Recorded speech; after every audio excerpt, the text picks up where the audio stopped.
Hi friends, അപ്പോൾ ചെറിയൊരു ഇടവേളയ്ക്ക് ശേഷം തിരിച്ചെത്തിയിരിക്കുകയാണ്.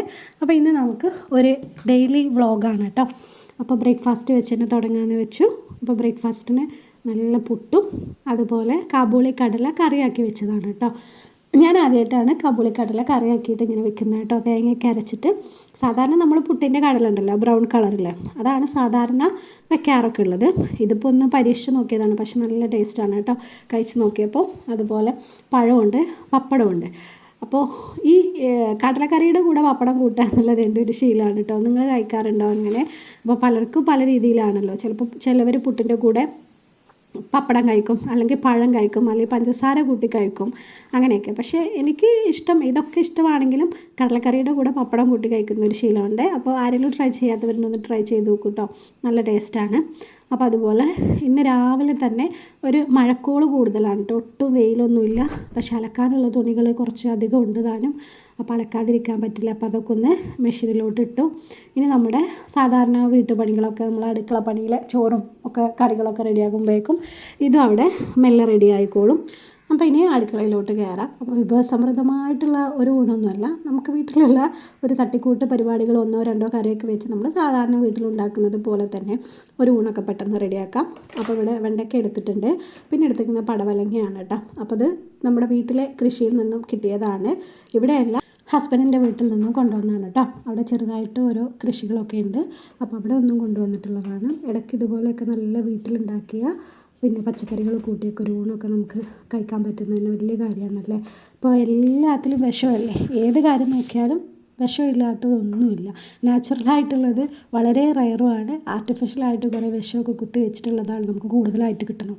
അപ്പോൾ ഇങ്ങനെയുള്ള കാര്യങ്ങളൊക്കെ കിട്ടുമ്പോൾ അത് വല്ലാത്തൊരു സന്തോഷമാണല്ലേ. പിന്നെ മാത്രമല്ല, നമുക്ക് അറിയാൻ ചെയ്യാം, ഈ പച്ചക്കറിയിലൊക്കെ നമ്മൾ വീട്ടിലുണ്ടാക്കുന്നതാണെങ്കിലും പുറത്തുനിന്ന് വാങ്ങുന്നതാണെങ്കിലൊക്കെ അതിനുള്ള വ്യത്യാസം നമുക്ക് അതുകൊണ്ട് ഫുഡ് ഉണ്ടാക്കി നോക്കി കഴിച്ച് നോക്കിയാൽ വളരെ പെട്ടെന്ന് അറിയാൻ ചെയ്യും കേട്ടോ.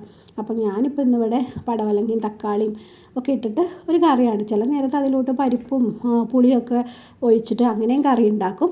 ഇന്നിപ്പോൾ വളരെ സിമ്പിളായിട്ട് പടവലങ്ങ ഇട്ട് തക്കാളി ഇട്ട് പച്ചമുളകും കീറിയിട്ട് ഉപ്പും മുളകും ഇട്ടൊന്ന് വിസിലടുപ്പിച്ച് തേങ്ങയൊക്കെ ചിരകി ഒരു കറിയാണ് കേട്ടോ വെക്കുന്നത്. സാധാരണ നമ്മൾ വീട്ടിലൊക്കെ ഉണ്ടാക്കുന്ന പോലെ തന്നെ കറി തന്നെയാണ് കേട്ടോ.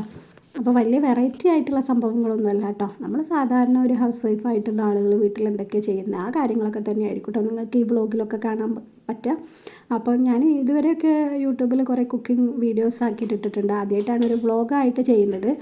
അപ്പോൾ കറിക്കുള്ളത് നമ്മൾ ഗ്യാസിലോട്ട് വെച്ചിട്ടുണ്ട്. ഇനി നമുക്കൊരു ചെറിയൊരു ഉപ്പേരി അല്ലെങ്കിൽ തോരൻ അല്ലെങ്കിൽ മെഴുക്ക് പുരട്ടി, ഈ നാട്ടിലെ ഇവിടെ എല്ലാ മെഴുക്ക് പുരട്ടി ആണെങ്കിലും തോരനാണെങ്കിലും ഉപ്പേരി ആണെങ്കിലും ഒക്കെ എല്ലാത്തിനും ഒരു പേരേ ഉള്ളൂ കേട്ടോ. അതിപ്പോൾ ഏത് ഐറ്റംസ് ഉണ്ടാക്കുകയാണെങ്കിലും അതൊന്നേ ഉള്ളൂ. സാധാരണ ഈ തേങ്ങയൊക്കെ ഇട്ടതിനാണല്ലോ നമ്മൾ തോരൻ എന്നൊക്കെ പറയാം.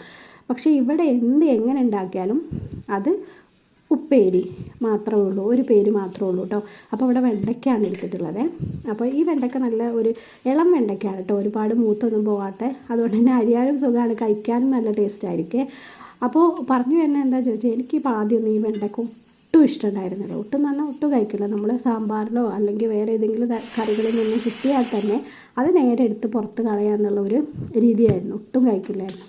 പിന്നെ ഇപ്പം നമ്മൾ സ്വന്തമായിട്ട് കുക്കൊക്കെ ചെയ്യാൻ തുടങ്ങിയപ്പോൾ പിന്നെ അതെടുത്ത് കളയാൻ പറ്റില്ലല്ലോ, വാങ്ങിക്കൊണ്ട് വന്നെടുത്ത് വലിച്ചെറിയാനും പറ്റില്ല. അപ്പോൾ അങ്ങനെ തിന്ന് ശീലിച്ചതാണ്. അപ്പോൾ നമ്മളിവിടെ വെണ്ടക്ക വട്ടത്തിൽ അരിഞ്ഞെടുത്തിട്ടുണ്ട് ചെറുതാക്കി. ഇനി ഓയിൽ ഒഴിച്ചിട്ടുണ്ട്. കുക്കിംഗ് ഓയിൽ ഏതായിരുന്നു? ഞാൻ പൊതുവെ ഇവിടെ പാം ഓയിലാണ് ഉപയോഗിക്കാറ്. പിന്നെ വെളിച്ചെണ്ണ അത്യാവശ്യമുള്ള കാര്യങ്ങൾക്ക് മാത്രം വെളിച്ചെണ്ണ ഉപയോഗിക്കും. അപ്പോൾ അറിയാമല്ലോ, ഭയങ്കര വിലയാണ് വെളിച്ചെണ്ണയ്ക്ക്. നമുക്ക് തേങ്ങയൊന്നും കിട്ടാത്തതുകൊണ്ട് കടയിൽ നിന്ന് വാങ്ങി ഉപയോഗിക്കുന്നത് കൊണ്ട് തന്നെ വെളിച്ചെണ്ണ വളരെ അത്യാവശ്യമുള്ള കറികൾക്ക് മാത്രം ഉപയോഗിക്കും. അല്ലാത്തതൊക്കെ പാം ഓയിലായിട്ട് തന്നെ ഉപയോഗിക്കാം കേട്ടോ. അപ്പോൾ അത് കുറച്ച് കടുകും കറിവേപ്പിലൊക്കെ പൊട്ടിച്ച് ഒന്ന് വേവാൻ വെച്ചിട്ടുണ്ട്. ഇനി അതിൻ്റെ ആ ഒരു സ്റ്റിക്കിനെസ് ഒക്കെ ഉണ്ടല്ലോ, ഒരു വഴുവഴുപ്പൊക്കെ ഉണ്ടല്ലോ, അതൊക്കെ ഒന്ന് പോയതിന് ശേഷം കുറച്ച് മഞ്ഞൾപ്പൊടിയും കുറച്ച് മുളക് പൊടി ഇട്ട് വെച്ച് കുറച്ച് നേരം ഒന്ന് അടച്ച് വെച്ചതിന് ശേഷം മുളക് പൊടിയും എരിവിന് ആവശ്യമായിട്ടുള്ള മുളക് പൊടി കുറച്ച് മഞ്ഞൾപ്പൊടിയും ഉപ്പും ഇട്ടതിന് ശേഷം നന്നായിട്ടൊന്ന് മിക്സ് ചെയ്തൊന്ന് റോസ്റ്റ് ചെയ്തെടുക്കുക. നല്ല ടേസ്റ്റാണ് കേട്ടോ. അങ്ങനെ കഴിക്കാൻ വേറെ കറികളൊന്നും വേണമെന്നൊന്നുമില്ല. അപ്പോൾ അങ്ങനെ ആകുമ്പോൾ എനിക്കും കഴിക്കാൻ ഇഷ്ടമാണ്. പച്ചമുളക് മാത്രം ഇട്ടിട്ടാണെങ്കിൽ എനിക്കത് വലിയ താല്പര്യമില്ല. പക്ഷേ ഇങ്ങനെ ആകുമ്പോൾ നല്ല സ്പൈസി അല്ലേ, അപ്പോൾ ഇഷ്ടമാണ് അത് കൂടുതൽ കഴിക്കാൻ.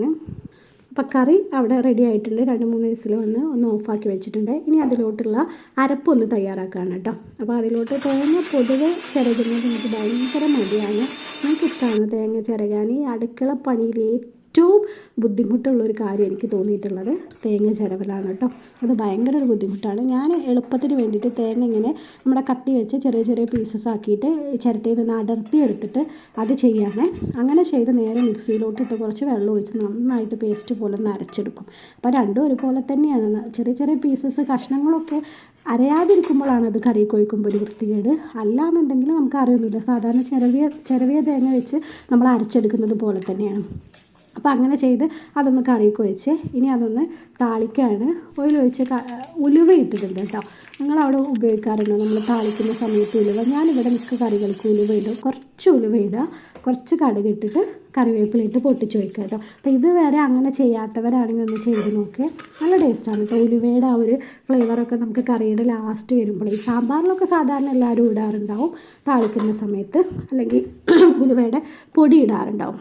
പക്ഷെ ഞാനിവിടെ എല്ലാ കറികൾക്കും നമ്മളിവിടെ ഇങ്ങനെ മോരൊഴിച്ച് കറി വെക്കുകയാണെങ്കിലും അല്ലെങ്കിൽ തേങ്ങ അരച്ചിട്ടുള്ള കറികൾക്കൊക്കെ ആണെങ്കിൽ ഒരു 2-3 പിഞ്ച് ഉലുവ, ഒരുപാട് ഇട്ട് പോയാൽ കഴിക്കുക ചെയ്യും കറി. അതല്ലാത്ത രീതിയിൽ ഒന്ന് മെല്ലെ 2-3 പിഞ്ചിട്ടിട്ട് അതൊന്ന് പൊട്ടിച്ചെടുത്താൽ നല്ല ടേസ്റ്റാണ് കേട്ടോ. അപ്പോൾ ഉണക്കമീൻ ഇരുന്നത് ഒരു 3 എണ്ണം വെള്ളത്തിലിട്ടിട്ടുണ്ട്. മുള്ളമീനാണ് ഇവിടെ, അതാണ് കേട്ടോ പേര് പറയാം. നിങ്ങളുടെയൊക്കെ നാട്ടിൽ വേറെ വേറെ വെറൈറ്റി പേരുകളാണോ എന്നറിയില്ല. മുള്ളൻ ഉണക്കമീനാണ്. കുറച്ച് വലുതാണ് കേട്ടോ. പണ്ടൊക്കെ ഇതിൻ്റെ ചെറിയത് കിട്ടുമായിരുന്നല്ലോ, ചെറിയതായിട്ടുള്ളത്. ഇത് അത്യാവശ്യം വലുതാണ്. അപ്പോൾ അതെടുത്തിട്ട് കുറച്ച് നേരം വെള്ളത്തിലിട്ട് വെച്ചതാണ്. അത് കുറച്ച് പണി തുടങ്ങുമ്പോഴേക്കും മുന്നേ അങ്ങോട്ട് ഇട്ട് വെച്ചാണെങ്കിൽ നമ്മുടെ ഈ പണികളും കറിയും ഉപ്പേരിയൊക്കെ ആവുന്ന സമയം കൊണ്ട് തന്നെ അതൊന്ന് നന്നായിട്ടൊന്ന് കുതിർന്ന് കിട്ടും. പിന്നെ അതിലോട്ട് കുറച്ച് മുളക് പൊടി, കുരുമുളക് പൊടി, ചില സമയത്ത് കുറച്ച് മഞ്ഞൾപ്പൊടി ഇടും. എല്ലായ്പ്പോഴും ഉണ്ടാവണമെന്നൊന്നുമില്ല. അപ്പോൾ അതൊന്നിട്ട് നന്നായിട്ടൊന്ന് മിക്സ് ചെയ്തെടുത്തിട്ട് അതൊന്ന് വറുക്കാൻ വേണ്ടി വെച്ചിട്ടുണ്ട്. ഇനി ഏറ്റവും വലിയ പണി നമ്മൾ ഇപ്പോൾ എടുത്ത് ഉപയോഗിച്ച എല്ലാ പാത്രങ്ങളും കഴുകി വെക്കുക എന്നുള്ളതാട്ടോ. ഞാൻ പൊതുവേ ഈ അടുക്കള പണി കഴിയുന്ന സമയത്ത് തന്നെ ചിലപ്പോൾ അതിൻ്റെ ഇടയിലെടുക്കും. ആവുന്ന പാത്രങ്ങൾ അപ്പം തന്നെ കഴുകി ഒതുക്കി വെക്കും. അതല്ല എന്നുണ്ടെങ്കിൽ എല്ലാ പണികളും കഴിഞ്ഞതിന് ശേഷം ഒരുമിച്ച് അങ്ങ് കഴുകും കേട്ടോ.